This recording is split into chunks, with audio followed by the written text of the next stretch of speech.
Today I have Evelio Soto and his son over here trimming these limbs that are growing right on top of my roof.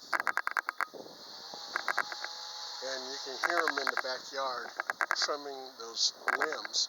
And you can see right here how the limbs are right on top of my roof, which will cause me a lot of problems. So anyway, he's charging me $300 cash, and other groups that I contacted for tree cutting, they wanted to charge me $3,000.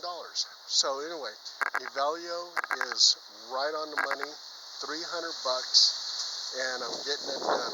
So anyway, I'm very happy about it. And I got a lot of trees around here.